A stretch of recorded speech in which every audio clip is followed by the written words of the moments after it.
Gabe. And I'm Kat. And we're the Ghouls Next Door. Talking about that spooky stuff. All the time. Yes. With other people that aren't just us. Yeah. So submitted for the approval of the Midnight Society. Yeah. Our 31st episode is about horror for kids. Yeah. Scare your children all the time. Yeah. It's good for them. Teaches them stuff. Trauma is a great way to instill life lessons. That's like our motto. And we're kicking off a new episode for the month of November where we're going to have a new theme. So last month was classic horror. And this month, because it is my birthday month, I'm inviting my good friends from one of my favorite podcasts ever, the Black Tribbles. Woo! And today we have the Amalgam and Uncanny Tribble. Yes. Owner of Amalgam Comics here in Philadelphia, and co-host of Security Blanket, a podcast about HBO's Insecure, Ariell. Yes, thank you for having me. Welcome. I'm happy to be here. Awesome. Yay, friends. Yeah. For those who don't know the Black Tribbles, I don't know what you're doing or how you found us, but they are too cool to be geeks, too cute to be nerds. They're the Black Tribbles, and they explore the nerd within and out. And we decided to kind of not interview, but just bring them in and hang out with each one of them and talk a little bit about some spooky things.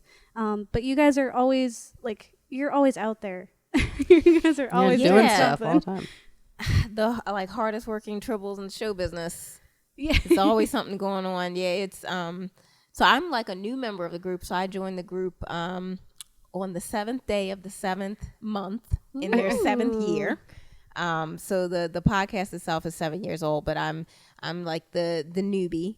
I guess I've been, member of Tribble Nation and unofficially a Tribble. And so, I was really honored to be invited to join, the main cast of characters that make up the Black Tribbles. But yeah, it's like we're at cons, we're doing this, we're doing that. It's Tribbles After Dark. It's always something going on. It's fun, but it's a lot of work too.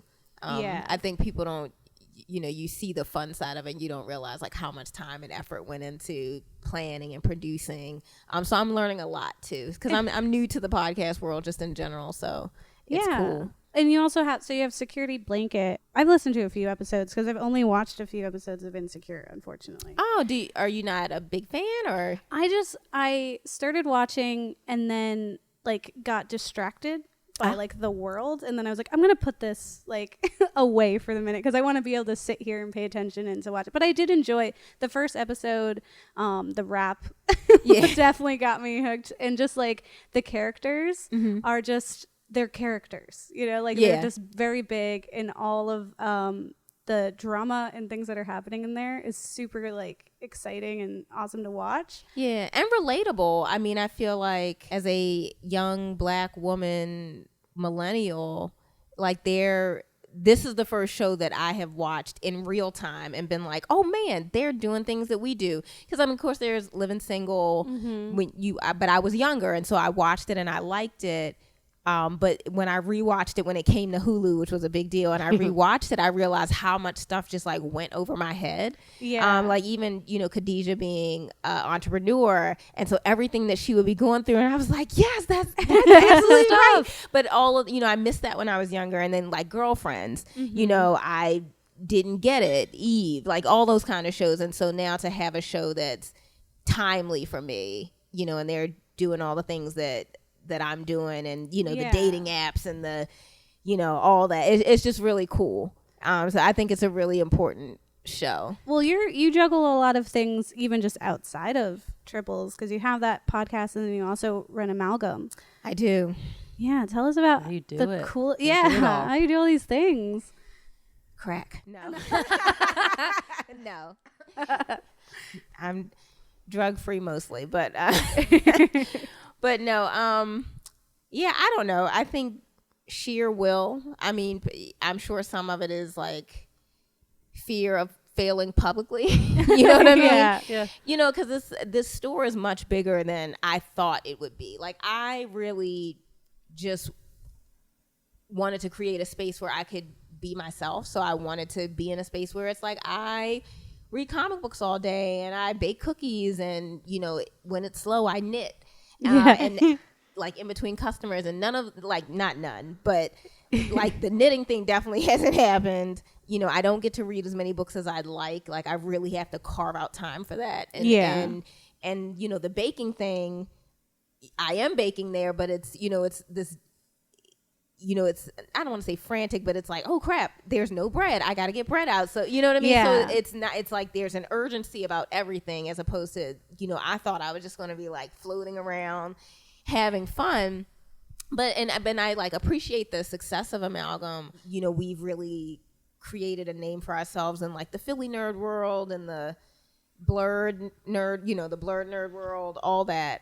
There's so much work behind it. It's my baby. And I, my hope and prayer is that it's not always like this. It's like, we're about to be 3 years old. We'll be 3 years old in December. Congratulations. Thank you. Yeah, and new businesses, like, generally you don't even turn a profit until year 5. So, everyone says, like, if you open a business, if you can get to year 5, it gets so much easier after that. Yeah. And so, my hope is that we make it to year 5. So if you haven't been to Amalgam, please come out and support. Yeah, it's It's amazing. great. I highly recommend. It's very cool. Definitely. People Yeah. sing there sometimes. You're just like, whoa, that's happening. Yeah, and we are very much a community space. So in addition to the comics and the coffee, it's like we host events, and, we just end up kind of being like a little nerd haven for folks. We have like high school kids that come in before and after school to just hang out. And again, they're all like really nerdy kids, and I don't know what face they have to put on when they're in school. Yeah. But when they come to Amalgam, they, they're talking about this comic book and this RPG, and yeah, it's really cool. And I hope it really is. It seems that way, but I hope that they really feel like it's a place where they can just kind of shed all of like, the masks you have to wear to just kind of get through life. Yeah. I hope that Amalgam is a place where you can just kind of like shed all that and be who you are. So yeah, so my hope for the store is that, we continue to grow, and, things kind of start to even out for me so I can have some work-life balance, because it is it's something that I love, but I'm with it all the time. It's like a newborn, and I'm just tired. Yeah. Makes sense. Yeah. Yeah. Well, definitely on that note, thank you for trudging over here after Giving this some long time to day this, yeah. just to hang out with absolutely. us and geek out about scary things. And we're going to be talking about horror for kids. Woo. So in our Garbled podcast, both Kat and I, like our Switch cast, we both kind of talked about briefly horror for kids, or the effect of horror with kids. So specifically that there's the House of the Clock in the Walls that Eli Roth directed. And That's the new one with Jack Black? yes. Okay. And Jack Black is also simultaneously in Goosebumps 2. Yeah. So he's just like, he's all about horror for kids right now. Fun He fact. likes kids movies. Yes. Fun he's fact good about at them. Goosebumps is that we showed it at our back to school night, and it made our kindergartners cry. Oh, no. Oh, wow. Not cool for kindergartner. Yeah. Well, Eli had said that he wanted the House of the Clock in its Walls to be the gateway for horror for kids, which like these days. That's great. So that I makes love Eli sense. Roth. He's a good dude. Yeah. About his thing. And then, but there's, for us, the gateway for horror was R.L. Stein's Goosebumps. Yeah. And then the Are You Afraid of the Dark? I think just living in the 90s. Yeah, all of the cartoons that we enjoyed. Courage the Cowardly Dog, terrifying. Oh, I've never seen that. It's so scary. It's really good. Normal reaction. Not angry about it. It's a great show. It's super weird. It's like absurd horror in that like you're like, what? But also I'm nervous. I don't know why. Weird stuff's happening. I don't like it. But also it's like I have to keep watching. Absolutely. It's one of those. Okay. Yeah, it's good. It's about a dog. It's like all freaked out all the time. Courage. He's called Courage, ironically. Okay. And he's supposed to like save his like owners, but / parents / weird. They treat him like he's a person, which is good. Is it a show or a movie? It's a a show. cartoon. It's a show. Yeah, it's a cartoon show. It was on Cartoon Network. Okay. And it's like they live in the middle of nowhere and just like the creepiest things happen. I'd say honestly, horror like books too. Yeah. That is the most I've ever read as a child. Is like literally anything that was scary. I would not. You would put like a regular book in front of me and be like, "That's a lot of work. My brain's not here. I don't know what you're doing."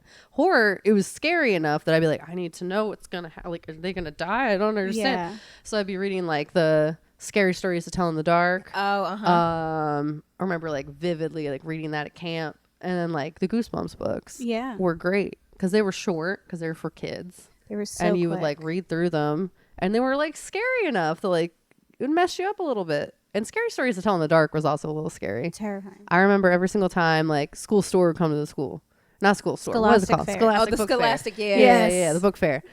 And you know, you'd be going through, and every single time I'd be like, "Oh, money, that sucks." But I'd always get Scary Stories to Tell in the Dark. I'd be like, I don't even care what other books exist. I'm not getting those. I would always get that one every single time because each year was a new one. It was exciting.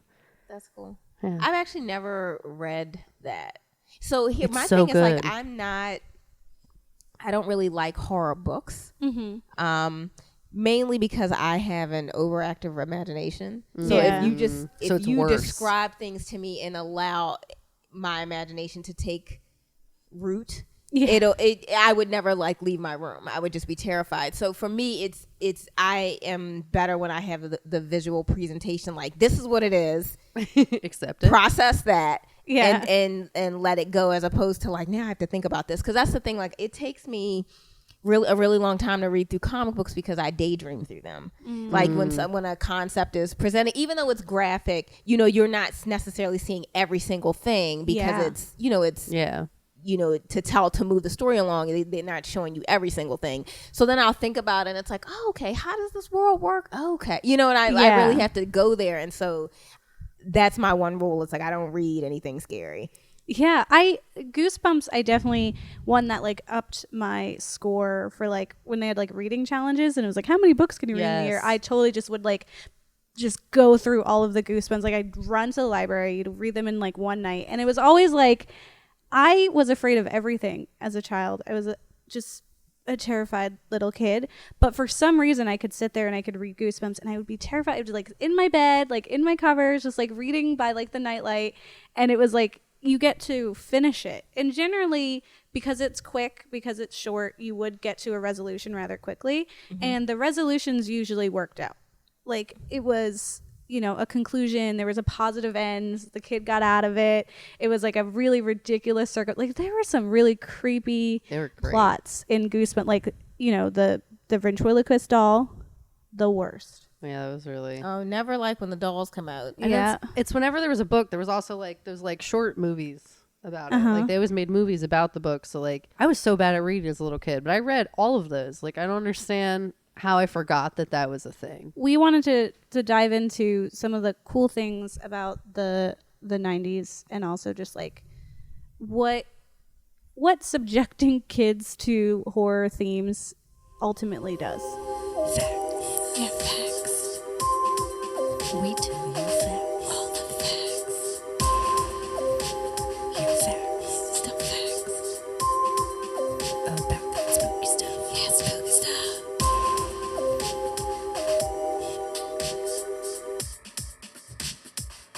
I mean, I kind of stumbled on Are You Afraid of the Dark? I never really got into Goosebumps.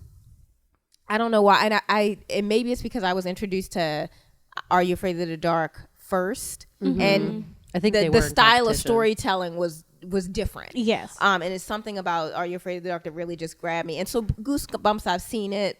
They used to have the show that came on in the afternoon, and my grandmom had a daycare center, so I would always watch it. And there were ones that were like, oh, that was kind of creepy, but for me, it was like, it was never quite Are You Afraid of the Dark? I don't know why. I stumbled across it, so it's not something I set out to watch. It was just, flipping through TV one night and discovered Snick. Which was a very 90s thing. God, Saturday Night Nick. Yes. And Are You Afraid of the Dark was the closer. That was the show. It came on after Ren and Stimpy, because Ren and Stimpy was not. It used to start with like Alex Mack show, but it always closed with Are You Afraid of the Dark. So 9:30 was like my favorite time. Yeah. Like, I was always in front of the TV for that. I'm like, Mom, I can't go to bed. I'm afraid of the dark's going on. Yeah. So it's like, but it unsettled me, and I think I just discovered that I like that. Like, I like finishing something and feeling like not quite right. There is some horror that like goes too far, and I'm like, I can't. Like usually ghost stuff, I have to be careful with because again of my overactive imagination. It's just like I can't. Yeah. But I do like when things make me feel uneasy and make me question. I don't know. So I think I discovered that about myself with Are You Afraid of the Dark, and so it led me to seek out other things. So, Twilight Zone, even though that's an older show, as an adult, I sought that out because I was like, oh, this makes me feel like Are You Afraid of the Dark made me feel. And it's funny because Are You Afraid of the Dark definitely has a lot of Twilight Zone. Like it's clear that it was inspired. Yeah. There's a lot of references, even in one of the episodes that we're going to talk about in a bit, has like a prop item that's from Twilight Zone. And Are You Afraid of the Dark has even influenced like other, what we would consider horror directors and things like that. Absolutely. Yeah. And so I think like what's interesting versus like Goosebumps versus Are You Afraid of the Dark is that Are You Afraid of the Dark really takes like a almost adult kind of look at the sphere and then like puts it with children. So a lot of the topics that they're tackling are things that like prepubescent and just like children that are growing and are dealing with and making like imposing them over spooky circumstances. Yes. Yeah. So you're scared, but at the same time, you're kind of learning. Like you're learning, like, oh yeah, it is bad to be addicted to my like device. Yeah, Technology is dangerous if you don't use it in moderation. Thanks. Are You Afraid of the Dark? Yeah. You could be kidnapped by like alien people. I don't know, whatever it was. It was weird. Yeah, that was a fun. good one. There was there's a episode, I believe it's called 13th Floor, where it's this girl is like adopted and then it turns out there's like aliens. It's like spoilers all day, but you should just binge it anyway. But it turns out it's like aliens, but it's this whole thing of like otherness. Like she's already an other. She's like this adopted kid and now she's like struggling with this other of being like a human in this like alien situation. Right. So there's this level of just general fear and just like terror that's happening as like a kid that's like aliens trying to steal. Like what do we do? With also like her coming to terms with like her identity. Well, yeah, I mean that was, if I'm remembering correctly, that episode, that was the twist because initially she was scared, like and then it's like and I remember thinking like that was not a traditional ending. Like usually it would be like she defeated them and but in the end she was one of them. Yeah. And I remember that episode. They explore a lot of things like that. I thought it also when we were watching an episode, it kind of, and we'll talk about it too, it reminded me of like Black Mirror before now. Like Black Mirror obviously didn't exist, but it was definitely like technology can be bad if misused. Right. But what was interesting to me was like the narrator, like the girl who submitted the story, was just like this curmudgeon of like, just like this little girl that was like, technology is bad, blah, blah, blah, blah, blah. And she's like, we're all reliant on it. And it was just like kind of funny that some of the stories take like this look that is almost kind of like a wink in a way where they are clearly like they don't fully believe it themselves either, but they're like, here's a spooky thing, and you can see it come across in some of the episodes, and I think that's kind of cool. Yeah, and the opening to Are You Afraid of the Dark still creeps me out. Like Gabe was saying that. The ship, I mean the little paddle boat rocking, it's in the swing. It's just like, oh no, the toy clown doll. I actually, because I was afraid of everything, I would read Goosebumps, but it's kind of like the opposite of what with you, where I could read all the time. I read really fast, but I could not watch Are You Afraid of the Dark when I was younger. I couldn't make it past the opening sequence. When it would get to the creepy doll and like the like everything's creaky, I was just like, off, it's done. I have to go away and read Harry Potter or something to make myself feel better, because I couldn't do it. And so like getting to watch it now, I was like, I missed out. Like I should have, why didn't I just stick through and get past the creepy, like literally just a swing. Yeah. Just like swing. But it was a creepy swing. I mean that I think so. For me, I think it's so funny. So like why, talking about getting your kids into horror and, is it good for them? But even in adult horror, it's like the children are always the most terrifying. So again, the idea of the doll, like this was a kid's toy and it's creepy. It's like, yeah, the abandoned playground. It's like, or even the ghost child. Like, why is it for adults, like something about children is like frightening? Like it's interesting. Yeah. Children are terrifying. Yeah. Everyone should know that. I feel like pretty strongly. I mean, and I work with them all the time. All I do is see kids. So she can confirm they are indeed terrifying. But like in a different kind of way. Like not in the kind of way I see in movies. It's just more so it's like, oh my God, if anything happened to you. Like that's more so. Yeah. Where in movies, it's like, oh, they could like, they have no conscience. They have not developed that. They could murder you. It'd be fine. I'm like, they'd be like, all right, I'll probably recover from this in 10 years. But kind of like going off of that, of not just like the no conscience, but there's even like a lack of, not urgency, but like not a clear understanding of danger with children. So like with these stories, it's very easily like believable that a kid just like walks into like a scary situation and that these events would occur. Like, yeah, like there's so many episodes where like anyone else would not have done that. Right. But a kid is gonna do that. Oh, for sure. Kids just like, they don't get danger. They don't get danger. They don't have a concept of time. Yeah. Like they're just not, they're like, okay, this is what I'm going to do. And they don't understand like the consequence that could happen could be lasting. Right. They're like, I've been alive for 7 years. So that's the window I have. That's all I know. So like the idea of something that happens now being a forever thing, I don't know what that is. I've been alive for a minute. Like I don't get that. It's very hard for them to grasp. Right. Yeah. There's always this trope of like in these, even in the books, in movies, on any of it, that there's always that the adults don't believe them.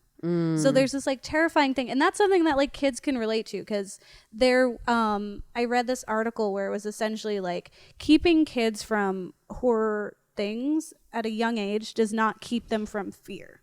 If anything, it like they're going to be afraid. Kids are afraid. Kids are afraid of the dark. They're afraid of strangers. They're afraid of like the world, because it's like everything's new, everything's different, and everything has the potential to be scary. So, and then you're also like dealing with like, if you think there's monsters under your bed and you go tell your parents, and they're of course going to be like, there's no monsters under your bed. Right? So in these, this is what's happening. You know, there's a monster under their bed. They tell their parents they don't, like nothing happens. But now these kids get to act out the fantasies of like defeating the monster under their bed, so that by the end of the episode, it's like, okay, well, if a monster came under my bed, like the 80s film Monsters, what is it? Oh, with Ben Savage? Yes, yeah. And the monster world, and they were so cool. It was like kind of creepy. It's such an underrated movie, and I bring it up, and there's like, I think I brought it up in the past few years, maybe 20 times, and you're like one of the only people who have been like, yeah, I love that movie. Absolutely love that movie. Yeah, but that literally would like be such a help for someone who's like, I'm afraid of monsters under my bed. So it's like, okay, watch this film where there is a monster under your bed, and there's a whole world of monsters, and scary things happen, but he ultimately defeats it, and he like makes a friend, and he has like this fear conquered. So if anything, subjecting your kids to horror at a young age, that is reasonable. Right. Like we're not saying crazy. Go to Hostel. Like don't start at a 10.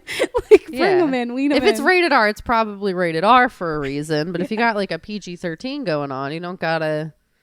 I don't know. I don't understand the idea that just because you pretend it doesn't exist or you hide it, that's protecting someone. I feel like more so make them aware of it so that they can deal with it, and then try to like fix. I don't know. I've never understood the whole, well, if I never let them watch a rated R movie, they'll never be traumatized. So they'll never be able to like, my perfect it's like, child. No, they're going to see that eventually. And then they're going to feel even less prepared for it because you waited till they were 27 to let them live. Right. And then they're like, and then they made a lot of bad decisions. Yeah. It's just like, you're not doing them any favors by sheltering them from the world that is the world. Like the world is what it is. You pretending it's not like that is not going to do your child any favors. Yes. So might as well just let them dive right in. The world's a weird, awful, scary place. Not dive. Wade in. Like wade in. Wade in. Dip your toe in. Yeah, take all your I'm time. Is don't subject them to torture. I'm not saying let them watch Saw, but I am saying let them like do the like basic stuff where like I don't get the whole censorship and like of like children programming. It's like the world is crazy. It's awful things happen all the time. You might as well just like make that aware, because that's how they'll survive emotionally and otherwise. Yeah, and I agree with that to a point, but I do understand, like, you know, what if you're a parent. I'm not a parent, but I would think if you were a parent and you know how crappy the world is, you want to like shield that from your kid, but then you do set false expectations. Yeah. It's like, yeah, because that's not how the world works. So, and I feel like, you know, you've met those people who are like not well adjusted, and it's just like your parents sheltered you from a lot, and now you're reeling because you realize that that's not what the world is. Yeah. So I agree with that. And they get like very overwhelmed and upset about minor things that most people are like, okay, that's like that's a little thing that I don't really care about, because like that's a big deal. Right. A tiny thing is a big deal because they've had 0 deals. Right. So then if you've had like minorly, like you've at least acknowledged that there's minor deals and big deals, that when a minor deal comes along, you're like, okay, whatever. Or you think like, oh gosh, because that could have been worse. I mean, there have been things that happen, and not that you're happy that it happened, but it's like, that could have been worse. Yeah. So I'll take it and keep it moving. And like shows and movies and stuff, that's like the most harmless way to go into it. Because it's like, usually there's a resolution. If anything, you're showing them how to get out of that situation, where it's like, you need to dive into the fear, man. Absolutely. I don't know. It's the whole thing. Yeah. And it's a protected environment. You're not like, you're safe. There's not a real monster fiction in your television. Right. You have the power to turn it off when it gets too scary, so you're also giving them control. They'll have a bad dream. We're advocates for torturing your children young and molding them. And there's always lessons, and then they remember them because it's traumatic. Yeah. Right. Also that. I'm just saying. Well, yeah, I mean, I think there are lessons to be learned. I feel like, especially, you know, horror uses tropes. And so there is a good thing. There is such a thing as a healthy fear. You know, because when you have no fear, you're reckless and you end up endangering yourself. But I feel like, you know, you watch enough movies where it's like, oh, and a woman was walking alone on a dark path and somebody jumped out. So now, you know, I know personally when I walk down the street and I see no one else, I have my keys ready to stab someone. Yep. It's like, you know, because it just kind of prepares you. It's like, because something could happen. And little do they know I'm ready. It's like, little do they know I'm the Buffy in this situation. And you're not just going to like pounce on me. It's going to be a fight.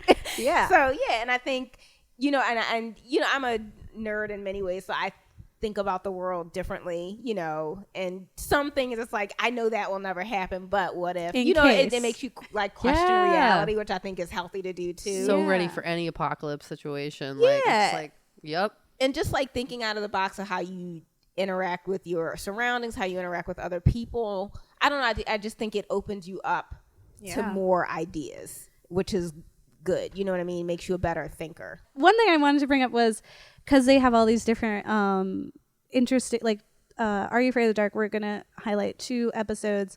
But I wanted to point out there's one called The Tale of Station 109.1.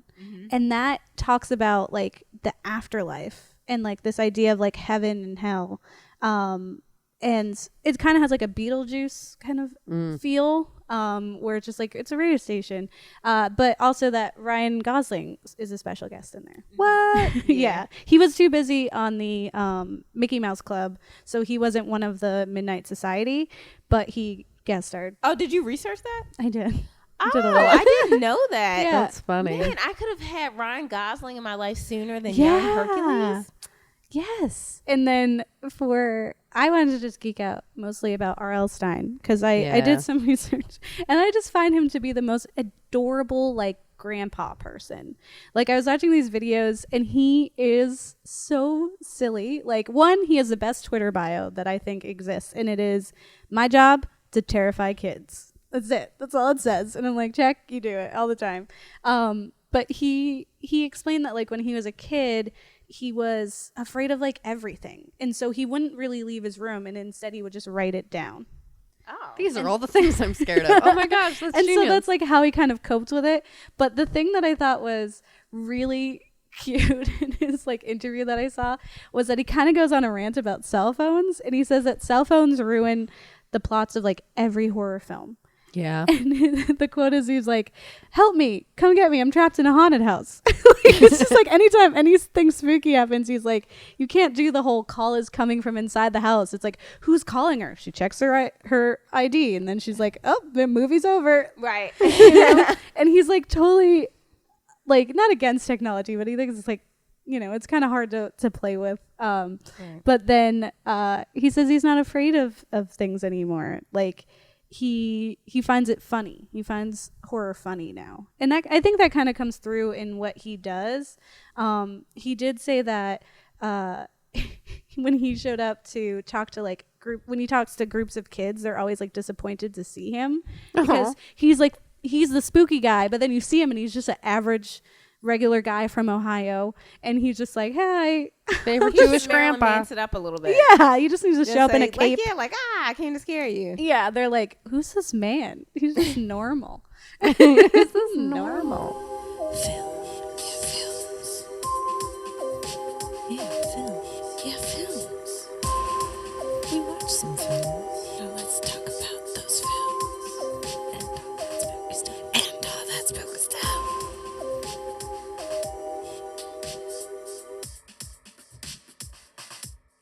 So we watched Are You Afraid of the Dark? We watched 2 episodes that you recommended, which was Tale of the Doll Maker and Tale of the Dream Girl.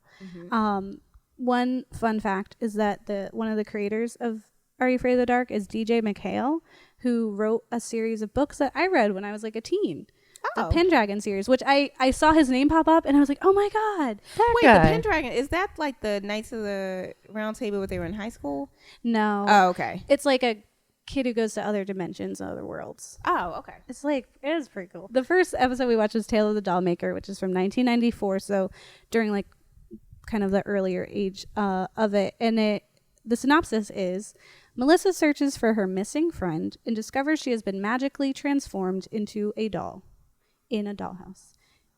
There's so much to unpack with this episode. It was great. Yeah. It reminds me of that Pokemon episode where they turn them into like little dolls. That was like one of my favorite ones. I thought it was cool. Dolls are scary. And the idea that you're becoming a doll just from being in a place. And that's kind of like reminiscent of the monster film, in that like if he was stuck down there, he was going to turn into a monster. Right. And all those monsters were kids once, which is terrifying. So if they threw in some more kids in there, it would have been way scarier. I think they should have added like a ghost child. That would have been cool. But essentially there's this young girl, Melissa, who is visiting her aunt and uncle, and they don't mention that there's a missing like her friend is literally a missing kid. Right. And I think that the whole thing is they didn't want to upset her. But it's like, well, clearly she's going to come and be like, where's my friend? You know? And so that the whole thing was, oh, they've moved. Yes. And then eventually they tell her, well, they've moved because they couldn't stay in the house anymore, but they're keeping it. Like they didn't sell it or anything because they are hoping that she might come back. Right. Yeah. And it's like, for me, it's like, okay, did they tell her parents? 2, it's like a kid went missing in this neighborhood. So it's like she could have been abducted. There could be a child abductor. Hey, let them know that there's a child abductor hanging out around here. Send me your daughter. Yeah. That sounds cool. And we're not going to... Not stressed. They're the worst at secrets. Like she's literally like shouting sitting about in it. the next room. And they're like, Did you tell her about the scary house next door? Now the child went missing inside the house and they said it was haunted and no one should go in there. He's like, she might hear you. She might hear that there's a haunted house next door. And then she like loudly comes over to like check on her to see if like, she's still clomp, asleep. Clomp, clomp, clomp. Just gonna take a nice stride down this good. hall. She's sleeping. Make sure there's enough time for a kid to pretend that she's been sleeping this whole time. And then I do want to shout out to the uncle, because why on earth did he think that she would think it's fun to repair a septic tank? I don't know. Oh my god. Well, their whole thing I think with them is they didn't have their own kids, so they don't know. Yeah, They're like, you want to do this thing, right? Yeah, and it's like, no. It's like when you give Ron Swanson, he's like, I got her this saw. Yeah. It's like those, right? And it's like, no. Do not give a child a sharp object. Yeah, I could, especially because it was like, I think in the narration, the girl's like, every time she went to visit her aunt and uncle, it was pretty lame. Or not, she didn't say lame. She said like whack, or like, so it was a 90s term for like, it was just the worst. And then when she met the friend, then things got They better. didn't have cable. Yeah, they didn't have cable. Just like, it's like, do you want to But help you know me what? with As a septic kid, tank? though, I remember being in people's houses and they didn't have cable. It was painful. Yeah. It was like, it's Saturday and there's nothing on because you have 5 channels. But Yo, WB17 was a fun time though, and that was not cable. They played cable shows. But on that it. was like when I was younger, though, because I remember TVs that still had the dial on it. Yeah. So there were Yep. two kind of technologies happening where some people still had the like, oh, you have to turn the dial and then turn the special dial, and then you get to turn the dial with the more numbers, like all that. And then you go to some people's houses and they have like a big screen with like cable, and it's like, you had the Disney Channel, like, you know what I Yeah. mean? And that was like so very much exciting. fun. So I definitely, it's funny because she sounds so whiny, like they don't have cable, but it's like, no, I remember those times. Yeah. You know? Now nobody has cable because we all have phones, but Yeah.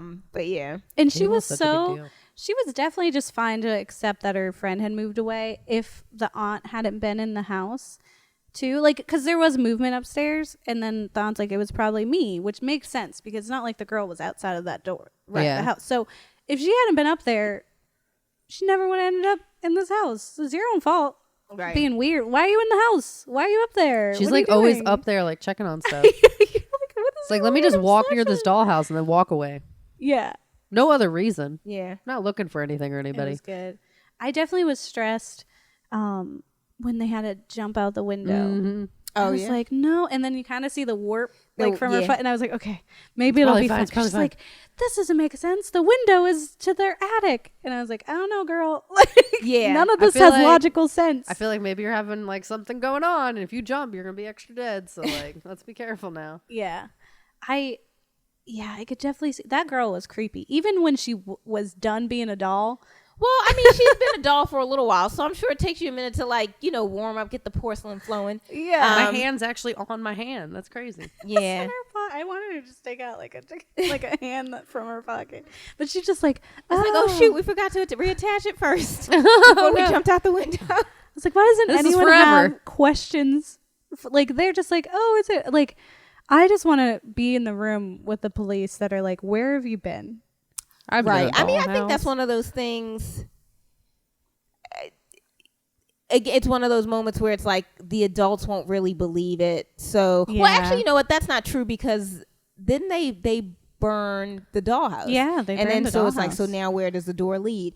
But I don't think they're like really going to involve the authorities. It's like, we're happy Yeah. to have you back. In this case, they do believe her because it's like clearly something happened. So we're going to burn this dollhouse just to be sure. But, you know, then there are those cases where it's like, well, we're happy you're back, but we don't believe that's actually what happened, you know? And you're probably just too traumatized to say to real realize words. it. And the mom did say, or the parents of her, one That of the them house had did said, yeah, the house did it. Yeah. So there was some kind of Well, place. so that is the thing that creeped me out. So I do like cursed objects, yeah. right? And so for me, because the dollhouse is an exact replica of the house, the question then becomes, what came first, the house or the dollhouse? Is the large, like the actual house, is the dollhouse a replica of the house, or is the house a replica of the dollhouse? And so in my mind, I like to think that the dollhouse came first and the house manifested around it in order to like lure children to become dolls. And then, but then it begs the question, who made it? And like, who's Yeah. overseeing this creation of these dolls? And if she would have, because again, the house has been there. So you would argue that this is probably not the first child that's been trapped in there, but there are no other dolls when they go. So who collects them? Like, you know, it opens up these other, like, She's that been is- there for a minute too. yeah, that's the thing that terrifies me about the story. It's like, why is this here? Who made it? And where is everyone that didn't get out? Like, it's just so creepy. Like, it's so many unanswered questions, even though we're with this one little girl who got saved. But it begs a question of like, well, what on earth is going on here? Like, something Like, how is this happening? like, how is this happening? Like, we are in some kind of weird supernatural place that we should maybe all question. Yeah. And you know what I mean? Or you and even like burning the house that's hostile. So what is the reaction? Like it's a does it magical come thing. back? There's going to be backlash A for that. I don't know. So I just repercussion. feel like there are these other stories to tell around it, and that's why it's like one of my favorite episodes Yeah. because it unsettles me on so many different levels because it leaves so much unanswered, and I like that. Yeah, they like sloppily put this bow on. We're like, we got the kid back. They got out. And I was like, for me, when I was watching and she's like running through the house and she's trying to get her and all that, I was waiting for there to someone be to pop out. someone or Yeah. like there to be some presence that like causes there like some kind of chaos in there, like whether it's the doll maker comes in and she's like a Victorian looking woman who's just like, oh my precious, Yeah. like, or if someone like grabs the house or something. Like I was waiting for there to be the presence that was the reason for this, and when it didn't Yeah. happen, I was just like, what is happening? Right. Why? Why? Why? This be? Yeah, it definitely always feels like the beginning of a story, and then they like cut it off, like before there's like it gets flushed out. Right. Like even with the virtual, so we watched Tale of Virtual Pets, which is essentially like they had like little almost Tamagotchi Tamagotchis feels, kind yeah. of, but it was like, But, like, just angry. a dog on a screen that Angry wanted to absorb Tamagotchis. information from the kids. So it would absorb the kid into the Tamagotchi and then make a replica of the kid who would then go and recruit other kids. But it's like, what are this alien technology robot whatever Like, it why is? this happening? Why do they want Where's it these going? kids? Like, Right. why the kids was my question as it was happening. And there's like the one girl is like totally anti technology. She's like, She has a grandpa and a my little pen will, child. she says, my pencil will never crash. Right. It's one of her quotes. She says like 3 times. They have to like talk her through the like control delete. She's like, what? And they're like, first grab the mouse. And she's like, the mouse? She's looking. And he's like, really? Like and then she was like, you need to type faster. She's like, I haven't taken typing yet. And I was like, oh my God. I remember I typing. remember That was taking a class typing. that I took. I love that class. It was a great that class, yeah. has saved me many a essay, last minute essay in college. Yeah. Because if I had to like hunt and peck, I would never get it done. But I actually know how to type. Yeah. So Yeah. yeah, Typing everyone was take one of the best. keyboarding. Yes. It's a important class. In the event that there's an alien race that wants to control you through your video games, you'd have to hack them and you need to type really fast. I just think one is really cool, the structure of Are You Afraid of the Dark, and the fact that these kids come up with these stories. Like, shout out to them for being consistent and delivering Yeah. pretty awesome stories. Yeah, and I like with the show in general, like every character had their own style of story. Yeah. So you get I think it was Sam who would always bring props, like she would come in costume. Yeah. And I feel like Betty Ann would always take normal things like the mundane and make them scary. Like Tale of the Doll Maker, that was Betty Ann's story, where it's like this, oh, it's a doll, and Yeah. then make you question it. Yeah, and Gary did a lot of magic, and Kiki always had the black people, and Frank always had like, it was always like sports related, like I don't know. So they all had like their thing. That's awesome. Yeah, I wish I had watched it more to know. I'm like kind of just want to like have it on all the time. Have one of those binge worthy. Yeah, I want to like spooks. give you a list. So I had to pick 2, but there are so many good ones. So I definitely want to like leave with a list of like, you definitely need to watch this one, this one, this one. So we can do that at the end. Yeah, we'll definitely take that, and we'll share it with the listeners too, because in case they want to catch up as well. Yes. They are on YouTube. There's like a subscription, or you can just like kind of Google them. We also watched Tale of the Dream Girl, which is also from 1994. It was great. And that is where Johnny is haunted by a dream girl who is really a ghost looking for a boyfriend. Johnny. Johnny. Johnny, his hair was atrocious. That's I just thought the it was one cute. thing. I thought that was It was in style. that was It was in style. That It was the that heartthrob generation's style. version of the F boy. Yeah. That Yes. was an F boy haircut. It definitely was. I was like, you need a bath. One. But he was really cute. And the relationship with him and the sister was cute. It was like really close. It was kind of like weird, but at the same time, it was like, it made sense. But I really enjoyed the way it kind of took you through the story, and when it started like hinting that things were not quite right, I was starting to pick up on it. Like I couldn't quite figure it out, but by the end we were like, oh, yeah, we've yeah. seen this before. Yeah, I mean, I definitely think that this episode influenced M. Night Shyamalan. Yeah. The whole idea of a dead person not knowing that they're dead and going about life. Because when the sister like kind of when he's like, what is going on, and she finally just breaks down and says, it's like, you're dead, and she was like, and after you just came back like nothing happened, and I didn't know what to do because I was the only one that could see you. Like it was. Yeah. It was like heartbreaking and spooky, but it was spooky, but at the same time, it's your brother, and so he's clearly not here to hurt you. But the fact that but the fact that there's this veil that has been lifted for a time, you know what I mean? It's just it was just so crazy. Even her like leading him to it, like when he's just like, why didn't you just tell me? And she's like, you didn't remember, and like her just being like, why did you come to this grave? Like there's an entire cemetery. Why would you, how you just happen to stumble on it? Right. And like just slowly like lead him gingerly into the fact that he's dead. She didn't just throw him in there. Right. And it's actually, M. Night has said that this was the inspiration for the Sixth Sense. Yeah. This was the original Bruce Willis twist. And that's crazy. You didn't know he was dead, right? That's so cool. Yeah. The like that. A kid's show influenced that movie. And I don't think I've ever like even well, that's, you know what, that's not true, because I was going to say even in Twilight Zone, but then there's The Hitchhiker, and that's a tale where she doesn't know she's dead. You're Going My Way, which is that's a good one. Creepy, it's very reminiscent of Stephen King, that one too. I think he was inspired by Twilight Zone. Oh, got you. But yeah, so I mean, I guess Rod Sterling, it was just before his time. Rod Sterling is the inspiration for everything. But it was just so different. Like at the point that I saw that episode, I'd never encountered any story like it. And so that's like when Sixth Sense came out, I was like, this is like that. It's very reminiscent. This is like, are you afraid of the dark? So yeah, like when I was watching, I definitely wanted to make a joke. Like I was thinking to make a joke with Kat where I was going to be like, oh, a Bruce Willis twist, which is what we call M. Night Shyamalan twist, because it's with Bruce Willis in it. And I was going to make that joke, and I was researching, and it was like, M. Night gives credit. I was like, we were right. It is that.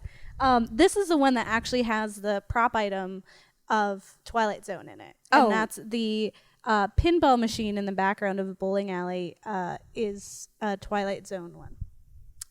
Really? Yeah. Do you know what that's such a fun from fact. What episode? And this is what IMDb told me. I mean, I love Twilight Zone too. One thought I had while watching was she has the most conveniently folded newspaper article ever.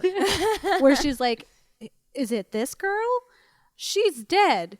You're here as well. Like, it was like preparing. It was so she was well ready for like it. She was like, yeah. The structure of it was like girl dead, right? And then it was like the second like the other part of it is like two dead. Like it was so conveniently placed, and then it's his face as well. I was like, this is she's just been carrying this thing. Like that was one of the first clues. So I was like, why would she just have this newspaper? Well, it also makes me wonder if she tried to tell him before. Yeah. And for her to even say, well, you didn't remember. And so does that mean I did tell you? And then the next day it was like I hadn't told you anything. You know what I mean? Because I mean, that's the thing with ghosts. They are crazy a little bit. Yeah. You know what I mean? They don't have they don't have sense of memory time or anything. So I think all of that would be reasonable. Yeah. You know, that it's like, yeah, like we've done this, which is why I have this perfectly folded article, but you know, we can do it one more time. We'll take it slow this time. That poor sister,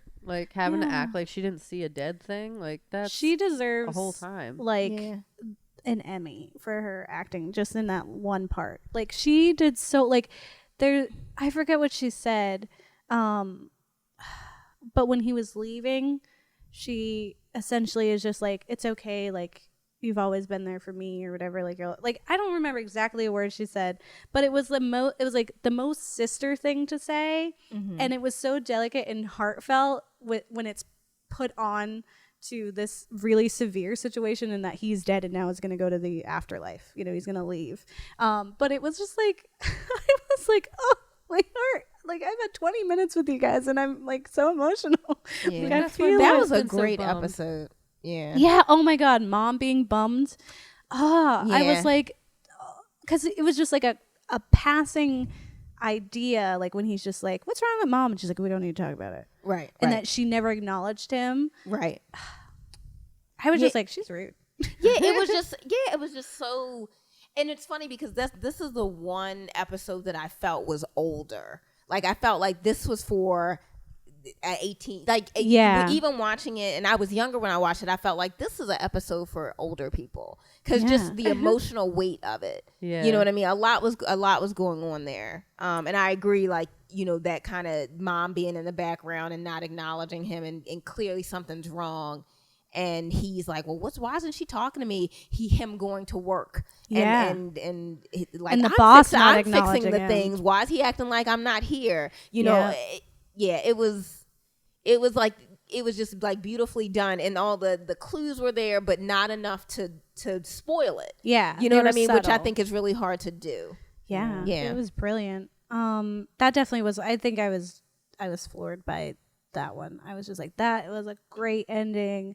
I wasn't expecting it until it happened, Right. which was such a nice ride. Cause usually they're just like, hey, think about this. And you're like, I'm trying to pay attention. And you're like, I'm distracted. But this one was like, oh, by the way, he's been dead the whole time. That's crazy. And that's his girlfriend. She loves him.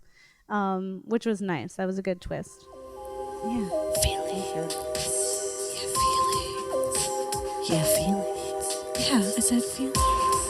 Let's talk about feelings. Okay. And all that spooky stuff. I love spooky stuff. All right. So if you like it, it's I submit this rating to the Midnight Society. And if you don't like it, it is my pencil never crashes, because you're a snooty little brat child. Okay. Who doesn't understand how important technology is. So for the let's say for the overall topic of scaring children, how do we feel? I submit this rating to the Midnight Society. Yeah. I also. I also submit this rating to the Midnight Society. Yeah, I think we said it before. It's good for them. Yeah. Rub some dirt in it. Get it together. I feel very strongly about it, but I'm not going to rant again. I feel like it goes nowhere productive. I'm just like, do it. Just go to the beginning of this episode, And just listen to what my Kat whole said, thing and again. that's her answer. Yeah. I'm very pro scaring your children. I just feel like it builds character. It does. It definitely does. So yeah, remember to scare your children because it's good for them and it'll put some hair on their chest. And then for Are You Afraid of the Dark? Specifically these episodes, but then also the series in itself. Also, the thing. Yeah, I'm also going to submit that rating to the Midnight Society.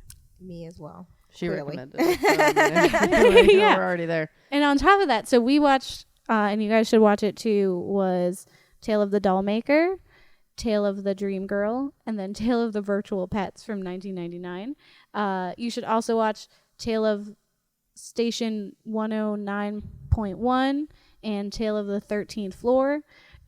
So name drop those. But then what are some other ones that we should? Tale of Watchers Woods.